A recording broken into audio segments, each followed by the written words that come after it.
Episode 2, जिसकी शुरुआत में हम कैनी को देख पाते हैं जो कि खून में लथपथ था और अपनी कुल्हाड़ी से पेड़ की कुछ लकड़ियां काट रहा था। कहानी अगेन फ्लैशबैक में जाती है तो वहीं रात का सीन दिखाया जाता है। ये वो पॉइंट था जहां पर जंगल के अंदर वही अननोन एंटिटीज आकर इन्हें घेर चुकी थी। जिम पूरी तरीके से घबरा चुका था कि आखिर यह लोग है कौन, अंदर आने की गुहार क्यों लगा रहे हैं, क्या मुझे बाहर जाकर उनसे बातचीत करनी चाहिए। लेकिन बॉयड ऐसा करने से मना कर देता है। इवेंचुअली वह अपनी गन भी निकाल देता है और जिम को समझाने लगता है कि अगर तुम बाहर गए तो तुम भी मरोगे और अंदर हम सब भी मरेंगे और मैं अब और बच्चों की लाशें दफनाना नहीं चाहता। आज सुबह ही मैंने 2 बॉडीज दफना करी है, अब और लाशों को देखने की मेरी हिम्मत नहीं। जिम उसकी बात को समझ जाता है और चुपचाप बैठ जाता है। ये सारे मॉन्स्टर्स ट्रेलर के अंदर नहीं आ पा रहे थे क्योंकि ट्रेलर के अंदर बॉयड ने वो तिलिस्मी पत्थर लगा दिया था। मीनवाइल सीन शिफ्ट होता है उन सभी पर जो कि उस कार में बैठकर के कॉलोनी हाउस तक जाने वाले थे।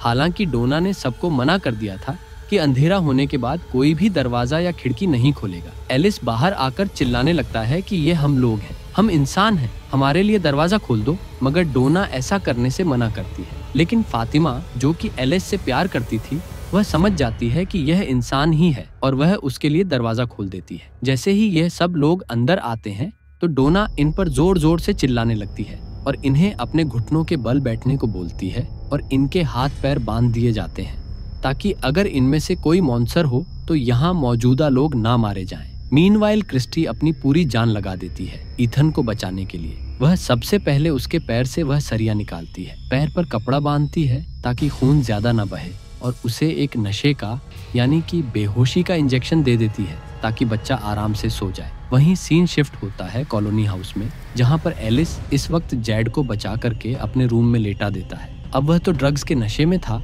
इसलिए कुछ सोच और समझ नहीं पाता। तभी वहाँ पर हिना नाम की एक लड़की आती है और कहती है कि यह दिखने में बड़ा सुंदर लगता है, कैसा हो कि अगर ये यहीं कॉलोनी हाउस में रहे तो मुझे तो मजा ही आ जाएगा। वहीं हम डोना को देख पाते हैं जो कि इस वक्त टबीता के पास आई थी और वह कहने लगती है कि तुम लोग बहुत बड़ी मुसीबत में फंस चुके हो। शायद अब जो मैं तुम्हें बताने वाली हूँ तुम्हें इस पर विश्वास नहीं होगा। टबीता कहती है कि आखिर तुम हो कौन, क्या बातें कर रही हो, हमें यहाँ पर बंदी बना करके क्यों रखा हुआ है, हमने तो तुम्हारा कोई नुकसान भी नहीं पहुँचाया है। जहाँ पर अब डोना उसे बताने लगती है कि यह गांव श्रापित है, यहाँ पर कहीं से कुछ ऐसी आत्माएं आती हैं शाम ढलने पर जो कि इंसानों का मांस फाड़ करके खा जाती है। और जैसा कि इस सीरीज का नाम ही है फ्रॉम, तो हिंदी में यही मीनिंग बनता है कहीं से। इसी बीच हम जूली को भी देख पाते हैं जिसके हाथ बंधे हुए थे कि तभी वहाँ पर विक्टर नाम का एक बहुत ही बूढ़ा शख्स आता है जो कि बताता है कि मैं यहाँ का यानी कि इस टाउन में आने वाला सबसे पहला शख्स था। मुझे पीचेस खाना बहुत पसंद है मगर डोना मुझे दे दी नहीं, क्या तुम इसमें से कुछ खाना चाहोगी। मगर जूली को यह विक्टर थोड़ा सा सस्पिशियस लग रहा था इसलिए वह उससे बात नहीं करती और उसे यहाँ से निकल जाने के बारे में कहती है कि तभी यहाँ पर फातिमा पहुँच जाती है और बताती है कि विक्टर ऐसा ही है। हालांकि वो हम में से सबसे ज्यादा पुराना शख्स है, वो किसी को नुकसान नहीं पहुंचाता मगर उसकी बातें थोड़ी सी अटपटी है। तुम चाहो तो मेरे साथ बात कर सकती हो, मैं तुम्हारी दोस्त बनना चाहती हूँ। एंड देन फातिमा जूली को एलिस के रूम में भी ले जाती है जहाँ पर जूली एलिस की काफी सारी पेंटिंग्स को देख पाती है और समझ पाती है कि एलिस एक बहुत अच्छा पेंटर है, क्रिएटर है जिसे कि लाइव स्केचिंग बनाना बहुत पसंद है। इसी बीच हम कैनी को देख पाते हैं जो कि इस वक्त फादर खत्री और एलिस के साथ बात कर रहा था। कैनी का कहना था कि रात हो चुकी है, हमेशा 4 दीवारी के अंदर होने पर ही तिलिस्मी पत्थर काम करता है। इस वक्त बॉयड और मैथ्यू फैमिली का mister gym, Christie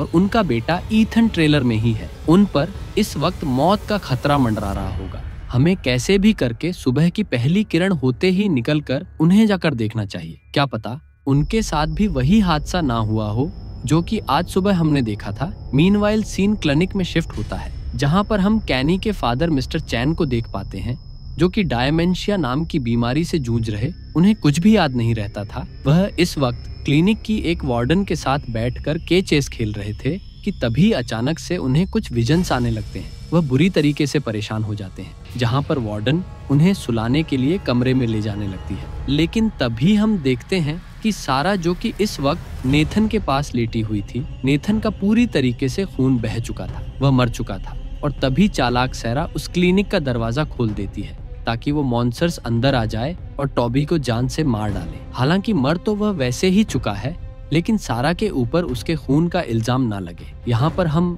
father Khatri और कैनी को देख पाते हैं, जो कि इस वक्त साथ में ड्रिंक्स ले रहे थे। फादर खत्री का बताना था कि मैं भी यहाँ के शुरुआती में आए हुए लोगों में से एक हूँ। मैंने अपने सामने कई लाशों को देखा है। ये हिवानी दरिंदे रात को निकलते हैं और उन्हीं के रिलेटिव्स का रूप बनाकर उन्हें लुभाते हैं। कभी किसी के दोस्त बन जाते हैं तो कभी किसी के कोई फैमिली रिलेटिव बन जाते हैं, और हम लोग उनकी बातों में आकर उनके आने के लिए रास्ता खोल देते हैं, और तभी यह हैवान अपना असली चेहरा दिखाते हैं। इनसे आज तक कोई बच नहीं पाया है। सिर्फ यह तिलिस्मी पत्थर ही है जो कि हमें इस चार दीवारी के अंदर उन मॉन्स्टर से बचाता आया है। अगर ये ना होता तो शायद आज हम भी ना होते। वहीं सीन जूली पर शिफ्ट होता है, जो कि इस वक्त ऑलरेडी अपने परिवार से खफा हो चुकी थी। ना तो उसे अपने मदर फादर की सुनाई जाने वाली बातें पसंद थी, ना ही अपना छोटा भाई पसंद था। काइंड ऑफ इस एज में आ जाने के बाद में लड़कियों को थोड़ी फ्रीडम चाहिए होती है और एक नई फ्रेंडशिप की उन्हें ज़रूरत होती है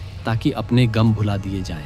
इसलिए यहाँ पर आने के बाद, यानी कि फातिमा और एलिस से मिलने के बाद, वह थोड़ी खुश हो जाती है। वहीं डोना टेबिता को इस वक्त सारी बातें बता चुकी थी कि यहाँ पर किस तरीके से शाम हो जाने के बाद में कुछ मॉन्स्टर आ जाते हैं जो कि किसी भी इंसान को देखते ही फाड़ करके खा जाते हैं, और फिर बचती है तो सिर्फ उनकी हड्डियां। पहले तो टबिता को यह सारी बातें मजाक लग रही थी, लेकिन जब डोना ने उसे अपनी बहन के बारे में बताया कि हम दोनों जब एक ट्रेलर में बैठ के यहाँ से आ रहे थे तो रास्ते में मॉन्स्टर्स ने हमारा रास्ता रोक लिया। मेरी ही आंखों के सामने उन्होंने मेरी बहन को फाड़ करके खा लिया, और उनसे जान बचाने के लिए मैंने एक जंगल में झाड़ी के पीछे छिप करके रात बिताई। जब जब यह मॉन्स्टर्स मेरी बहन को फाड़ करके खा रहे थे, उसके चिल्लाने की आवाज़ तक मेरे कानों में गूंज रही थी। इन बातों को सुनकर कि जूली को फाइनली विश्वास हो जाता है कि यह टाउन एक मौत का मंजर है जहाँ से कभी बाहर नहीं निकला जा सकता। इन सभी ने बाहर निकलने की कई बार कोशिश करी, मगर लौट करके यह लोग अगेन यहीं पर आ जाया करते थे। वहीं हम विक्टर को देख पाते हैं, जो कि कुछ अनोखी ड्राइंग्स बना रहा था। उसकी ड्राइंग्स ऐसे लग रही थी मानो कि कोई बच्चा कोई स्केच बना रहा हो, और ये सब वह क्यों कर रहा है, इसकी इन्फॉर्मेशन तो मैं आगे आपको इस सीरीज में दे ही दूंगा।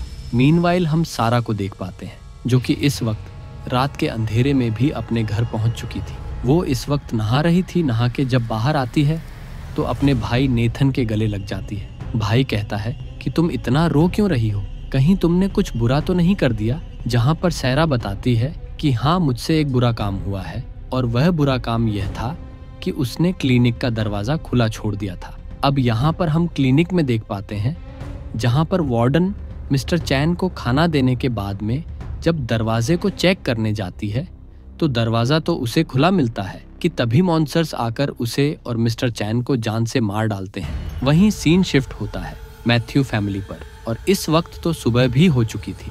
सूरज की पहली किरण आ चुकी थी, इसलिए यह लोग अब यहाँ से बाहर निकलने के बारे में सोचते हैं। और जैसे ही यह लोग बाहर आते हैं कि तभी टैबेथा, कैनी और मिस्टर खत्री भी यहाँ तक पहुँच चुके थे उन्हें लेने के लिए। यह परिवार आपस में एक साथ मिलकर काफी खुश होता है। तबीता अपने बेटे ईथन को देख के उसे गले लगा लेती है, क्योंकि उनकी यह रात बहुत ही मुश्किलों भरी थी। मगर कहने के लिए यह वक्त और भी ज्यादा मुसीबत भरा था, क्योंकि जब वह वापस आकर क्लिनिक में अपने फादर को देखता है तो उसे वार्डन और अपने फादर की फटी हुई लाशें दिखाई पड़ती हैं, जिसे देखकर वह पूरी तरीके से टूट चुका था। और यह लोग सोचने पर मजबूर थे कि आखिर क्लिनिक का दरवाजा कैसे खुला छूटा। और यहाँ पर वह अपने फादर को दफन करने के लिए पेड़ से कुछ लकड़ियाँ काट रहा था। और ये वही सीन था, यानी कि एपिसोड के फर्स्ट वाला, जहाँ पर हम कैनी के पूरे शरीर पर खून देख पाते हैं, जो कि इस वक्त कुल्हाड़ी से पेड़ की लकड़ियाँ तोड़ रहा था। और वह बॉयड को बताता है कि मेरे फादर और मैं साथ में चेस खेला करते थे, उन चेस की गोटियों पर खून लग चुका है, इसलिए अब मुझे इन लकड़ियों से नई गोटियां बनानी पड़ेगी। और अब बॉयड भी काफी ज्यादा परेशान हो चुका था, क्योंकि पिछले 3 महीनों से, यानी कि ऑलमोस्ट 96 डेज तक तो एक भी वारदात इस टाउन में नहीं हुई, और आज अचानक से 6 मौतें जरूर इसके पीछे कोई ना कोई रीजन तो होगा। यही सोचते हुए वह अपने पोस्ट ऑफिस वाली रेजिडेंशियल एरिया में बैठ जाता है। ये काइंड ऑफ उसका जेल भी था।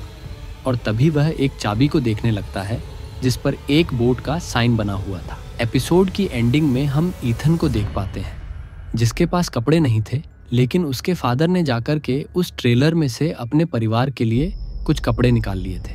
नए कपड़े पहनकर वह बहुत ज्यादा खुश था। अपनी मॉम के साथ बातें भी कर रहा था कि तभी उसे खिड़की में दूर खड़ा एक लड़का नजर आता है, जिसने व्हाइट कलर की ड्रेस पहन रखी थी और वह सिर्फ ईथन को ही घूरे जा रहा था। और इसी के साथ यह एपिसोड यहीं पर खत्म होता है। अब क्या यह लड़का अच्छी आत्मा है या बुरी आत्मा?